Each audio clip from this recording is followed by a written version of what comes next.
Hello and welcome to 3 Count, the brand new YouTube exclusive show brought to you by Squared Circle Radio, the show that is for the fans, by the fans. I'm your phenomenal host, Mr. Podcasting Chris Belcher. Make sure that you are following us on social media at SQCircle_radio.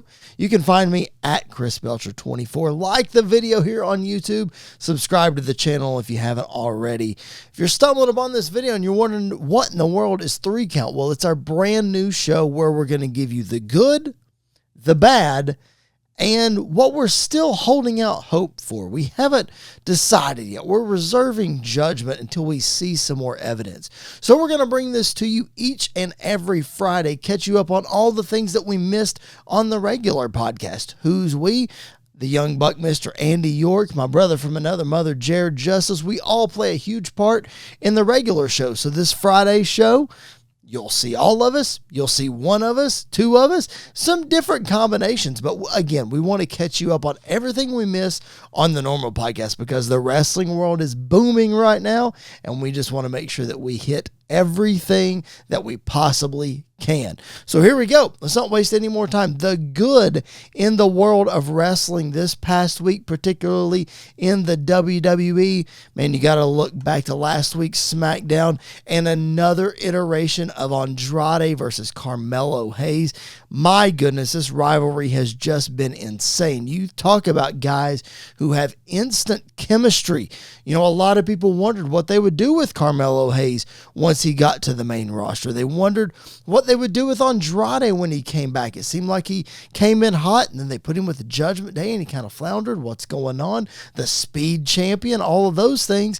And then we get this rivalry with Carmelo Hayes. Now, I'm curious as to what they're going to do after this with both of these guys. You get a hot feud like this. I remember the Best of 7 series that they had several years back with the New Day and the Bar. And that Best of 7 series set the bar for the bar as far as a tag team. I'm talking about Cesaro and Sheamus. And they were sort of a thrown together team because they had the Best of 7 series on their own. And then they went on this feud with the New Day, and it really just set the tone for them as a fantastic tag team. So I'm curious as to what they're going to do with Andrade and Carmelo Hayes coming out of this. But in the meantime, I'm enjoying this feud. I think it's great. I can't wait to get a couple more matches. Hopefully the 7th match will get blown off at a pay-per-view, maybe a Survivor Series. I don't see it extending too much further past that. Maybe a Saudi show. I think that's okay too. But blow the 7th match off at a pay-per-view. I think that'll be fantastic. All right, another thing that was great in the world of wrestling this week, this has been going on for a couple weeks as well, is this feud on Monday Night Raw between Bronson Reed and Braun Strowman. You saw a couple weeks ago, we saw the tsunami through the top of the car onto Braun Strowman. He's still got the taped up ribs from that, as you can see in this photo on the YouTube channel. So they're still fighting it out.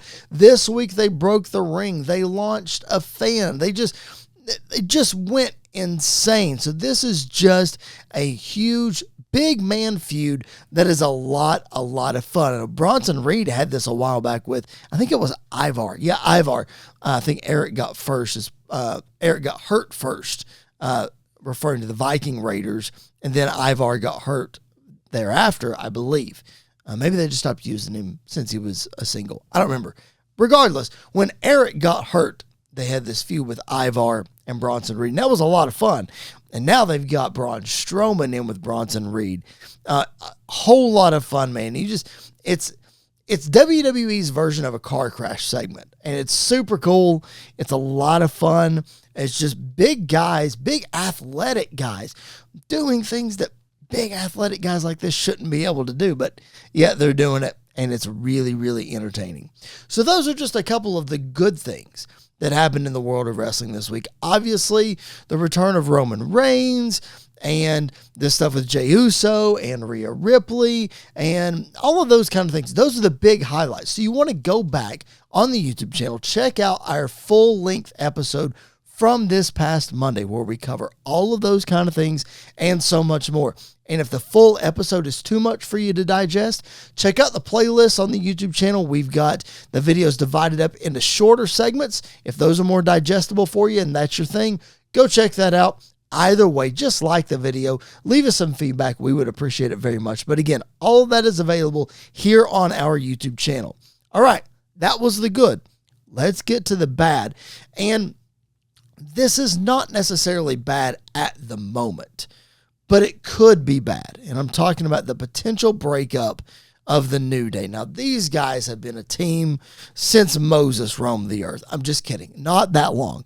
But they have been a team for so long, and we really haven't seen any division in the New Day the whole time they've been a team, really. And I think Woods, and I think all three of them, Woods, Kofi, and Big E, have gone on record saying if the New Day were to split up, that they would not be in favor of that. They don't ever want the New Day to split up. There's no reason for the New Day to split up. Well, of course, Big E got injured, broke his neck right before WrestleMania 38. He has been out of action, not medically cleared to return. Don't know if he'll ever return. We haven't really seen him on TV much since that injury. He's done a couple of panels, hosted a couple of kickoff shows, that kind of thing. But we haven't seen him on a regular show. No interactions really with Kofi and Woods. Maybe once or twice that I'm not thinking of. As I'm saying it out loud, I feel like something happened. But nonetheless, it hasn't been big. He hasn't been heavily involved. So I feel like this is a time where he needs to come in and get involved because, quite honestly, breaking up the New Day is probably the dumbest thing that WWE could do right now. It's okay to have brothers fight. It's okay to even have Kofi and Woods not match gear. And you see Woods with the darker gear and Kofi with the lighter gear. And we've seen this with Karrion Kross, and he's inserted himself. And now we see the Judgment Day and LWO and those kind of things. Again, it's okay to have brothers fight because brothers do fight. Disagreements, that's okay. But if this leads to a potential breakup, that's just a travesty. So we hope not, but it just seems like it's headed that direction. We need Big E to come in and save the day, make this all right. So that's a bad direction right now. Let me tell you another bad direction that I think WWE is going in. You look back at this segment from Friday Night SmackDown with the women's champion Nia Jax, her sidekick, Miss Money in the Bank Tiffany Stratton, the returning Bayley, and Naomi. And there's a tag match coming up this week, and losers leave SmackDown, I think is the stipulation. Wasn't quite clear on exactly what that is. We'll get some clarification, I'm sure, on the show. But I just didn't like this segment. The crowd wasn't behind Bayley at all, and I don't understand that.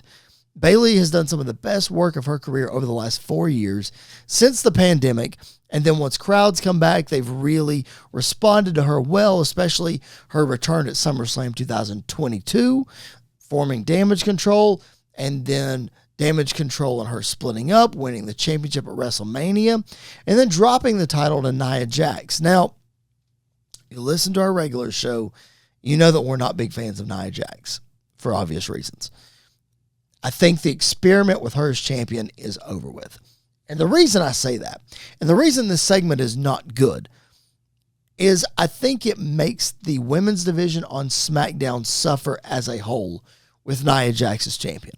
Because you've built her as this monster that cannot be beaten. They cannot be conquered. And essentially, Tiffany's going to have to outsmart her to take the championship from her. Otherwise, Nia's not going to get beat. Nia's not that great in the ring. She's hurt several people, and it's just time for her not to be champion anymore. Of course, she's a big menacing presence that looks great with the title and can look intimidating as a representation of the women's division. But when the bell rings, you got to have somebody in there that can go, somebody in there that can entertain the people, somebody that can raise the stock of the other women in the division, and Nia just can't do that. You've got people on SmackDown like Chelsea Green, like Bianca Belair, like Jade Cargill. Bayley is good. Naomi is very good, but the stock of them as superstars is not being raised. So I just feel like the whole women's division is suffering because Nia Jax is champion. We said it on the podcast a couple of weeks ago. Man, we really miss Becky Lynch and we really miss Charlotte Flair in times like this. I understand that it ebbs and flows, all of those sorts of things, but I think the flow is going downhill, man. I think it's time to end this experiment. The SmackDown women's division is just not interesting at all. It's just not. So I think this should be done. I think it's bad. And we need to get off this train as soon as we possibly can. All right. So I gave you the good. I gave you the bad. Now let's give you the couple of things that I'm holding out hope for. Got a couple of things that I'm just not quite sure about yet. Some things that I like. And if they keep going in this direction, it's going to be great. But I'm going to reserve judgment. And I'll tell you why. The first thing is the addition of Joe Tessitore on commentary. Now, those of you that listen to our podcast regularly, you know that Andy and I are big sports fans. You know that Andy and I are big college football fans. You know that Andy and I have said that it's sort of strange hearing Joe Tessitore call Monday Night Raw because he's not calling football. You can tell there's a little bit of overemphasis on some things, but that's what you have to do when you're doing play-by-play for professional wrestling. And I'm fine with that. I'm not knocking Joe Tess for that. What I'm holding out hope for is that this one works out. And what I mean by that is we have seen several guys outside of the world of wrestling come in and attempt to do professional wrestling. It's not easy. Adnan Virk was terrible. Jimmy Smith, I thought, was really good once he got his legs under him. But ultimately, it wasn't for either of them. We saw Mike Adamle, and we're not even going to get into Mike Adamle because that's a whole can of worms. But those kind of guys did not transition from the sports world over to the pro wrestling world. And Vince has always been big picture and wanting pop culture and sports and all of that intertwined with the WWE. And that mode of operation continues even with him gone. And I have no problem with that. Again, I love Joe Tessitore. I think he's fantastic. I think I'm holding out hope and reserving judgment because I hope it works out. He's been great over the last couple of weeks that he's been there. He and Wade Barrett have great chemistry already. Joe knows his stuff. He knew his stuff prior to coming in, so that was a huge help. So I'm holding out hope that it works out. So that's my reserving judgment, indifferent about, hope it works out. Here's another thing that I hope works out. WWE announced this past week the return of Saturday night's main event. And it looks like with their new USA deal that they're going to produce 4 of these shows per year on NBC. So we're going on mainstream cable television, just like Saturday night's main event was back in the day, back in the 80s and 90s. So they're bringing it back as a live event. I think I read 2 hours. It might be 3. I could be wrong. It sounds like I'm really excited for this. And I really am. It's going to be awesome. Hopefully. Here's why I'm reserving judgment about Saturday night's main event. I hope it's not another glorified big show like we get in Saudi Arabia. I really hope that doesn't happen. That would be a huge letdown for this. Now, with it being on cable television, with a huge audience, and you got all of the superstars, I'm going to flash this poster back up on the screen here. Cody Rhodes, Seth Rollins, Roman Reigns, Bianca Belair, and Liv Morgan. 3 of the 5 people on that poster are champions. So you're advertising the big guns already. So you're making it out to be a big, big show. I just hope that they deliver and it's not just a glorified house show like the Saudi shows have been. That being said, there's a lot of people online that are upset about the titles not being featured in the poster. So I say Cody Rhodes, obviously he's the undisputed WWE champion. Liv Morgan, the Raw Women's Champion, and I'll never not call it that. Bianca Belair is one half of the Women's Tag Team Champion. None of them have their titles. So a lot of people are trying to say online, oh, Cody's going to lose his title at Survivor Series. He's not going to have it by December. That's why the title's not on there. Liv's going to lose the title, and Bianca, all 3 of them are going to lose their title before this event. It might happen, but that's not WWE's logic for not putting the titles on this graphic. So let's pump the brakes, okay, everybody? All that to say, I'm really excited. Saturday night's main event, it's a lot of fun. It's going to be a very destination-type event. The whole world's going to be watching, as the old slogan used to say. All right, that is the good, the bad, the indifferent for the 3 count. I hope you've enjoyed it. Before I sign off here, some breaking news happened this week in the tag team division in WWE that I want to address. It has been reported that the Motor City Machine Guns, Alex Shelley and Chris Sabin, have signed a contract to come into NXT. They were highly sought after by AEW, and they were highly sought after by TNA to sign a full-time deal. It's been reported that they have signed with NXT. So they're going to come in, be a part of that brand. That's really awesome for that brand. I can easily see them transition to the main roster. Their style fits in with what Triple H does. It'll be a huge boost for that tag division in NXT, but I can't wait for the day for them to get to the main roster. They're a lot of fun. And the Lucha Brothers, Rey Fenix and Pentagon Jr., Penta El Cero Miedo, whatever you want to call him. Don't know what he's going to go by. What I do know is they're coming to the big show.